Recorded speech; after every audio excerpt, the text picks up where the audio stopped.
like something that's very fragile. You don't want to tug or pull. If not, you create split ends or damaged strands, and that is something we don't want.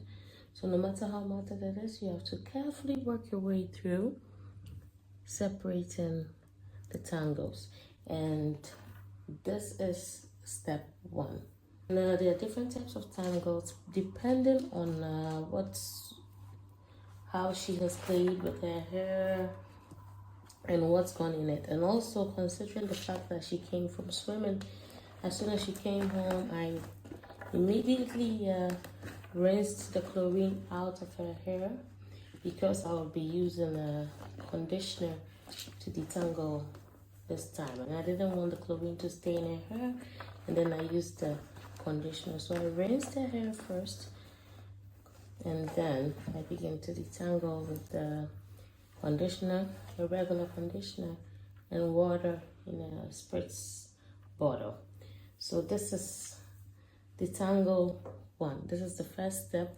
We have now made hair curls. It's a dry, so if I say I made the curls, let's see from what it was. The curls was more tucked with each other, but now we have something that looks like a web. No problem. And this is a bit manageable to section the hair into little sections to make detangling much easier, so we can focus on each strand at a time. See, for instance, when we come here, look at this. I don't know if you guys can see that. We have this, something like this. This is something that you shouldn't even try to stretch or pull. This is something that when you see something like this, it looks like it's very tightly curled around each other. So anything you do with these hairs is going to cause damage. So these type of little knots, you'd have to cut them with a scissor. Not a scissor, but a shear. So what I would do, carefully hold the hair, the strand that is there. Do you? I'm not sure. Cut just on top of it, and then I let the strand go, and then here. I already know that if I try to pull, and then this is something that I would normally cut off. And then we have these type of tangles. These type of tangles are not the hardest type of tangles to work with. They are normally like wrapped around each other. So with this, you just have to keep playing with it to find who's the culprit. There's always a culprit in there that is causing this whole maneuver. So with this, I will start like working my way here, and after I've made this tangle loose, I can come in from here and try to pull these hairs out so that the only hair standing is going to be the culprit, because I already see that they are not knotted around each other.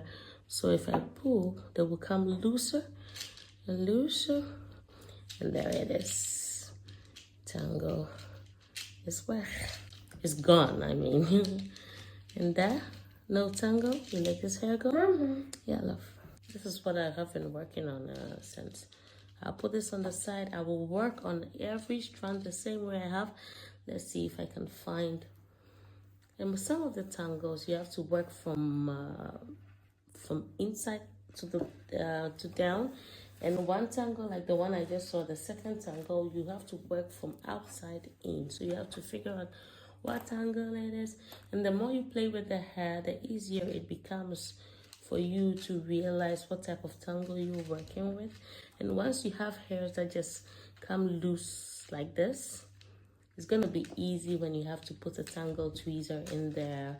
It's not going to hurt. So another type of tangle. These ones are very easy. Normally you tug, you just pull the end and it starts to release itself like that. See? And everybody is happy. Everybody is happy. One thing you shouldn't do is just go into the hair and try to like put your fingers in, or try to like put a comb through, because that's gonna hurt. And always starts from the end. So now I have this part that used to look matte, but now as you see, I have a lot of, they all it's all the same length, it's good. So at this time, I would put, and I don't want to tag any hair that's not supposed to be here. So see what I did there? A little bit of conditioner again. I saturize it a little, and then I go in with my Afro comb. You start from the roots, the very end, carefully. You tag, not tug, you comb through. You see that? And now every tangle will release itself. I always go in first with an Afro comb. I work my way to the end, like that. See that?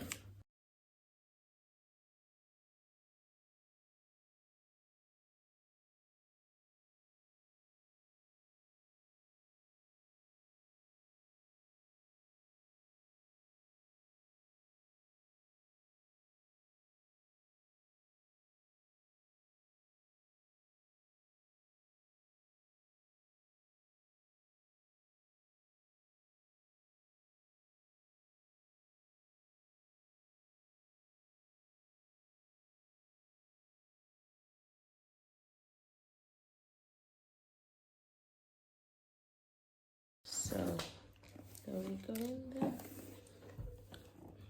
Check to be sure there are no stray hairs. So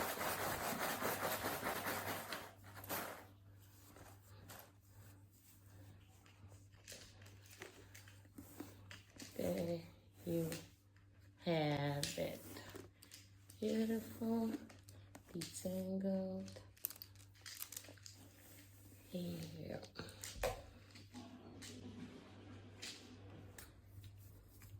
And when you reach something like this and you feel like the comb is stuck because of a tangle, you stop, find the culprit. Like we would say, there's always a culprit. So there we have our tangle culprit. This is what we're working with. This is a very easy tangle to work with. So with this type, I play with it a little. There's a type that you would probably want to start from the beginning so that it becomes a cobweb tangle. And then you can easily go in with the toothbrush. So see, I just tease it a little bit. No tagging, no pulling. I separate the ends. Then it makes it easy to pull the rest through. The others through, and you see then the tangle kind of moves with while you pull it. And then I see that there's one here that gets stuck, so I reduce how many are in the group that needs to come out, and then take it little by little until I have that one strand of hair that is the culprit here. It's always about finding who is the culprit when it comes to detangling hair, because it's always that one hair that has wrapped itself around all the other hairs that causes it. Sometimes too, it could be dirt that is wrapped around it. So now I have like 3 strands of hair. I tag the ones that I don't want to be bothered with this tangle to leave the last man standing. Now I have 2, and there is your culprit. When you come to this hair that has been loose, that's tucked itself around every hair, this you have to cut it. You don't want to pull. You don't want to pull any strand of hair. So when you find the culprit, you just cut just exactly below it. And you have your free hair that was out, that had tangled and made it that whole mess there. So I go on, I look through, I see that these are all good. They all look very easy to work with. Okay. Be careful. If your fingers can easily glide through the hair, then you're ready to use your wide tooth comb, or your, in my case, my Afro comb. And now that it can go all the way under, I will come in and still comb it now with my detangling brush, because now it's very much easier to go in. But because I don't have a clean part, I'm not going to go all the way to the end. I also know that the under part of it is not tangled, so just gonna go in this way.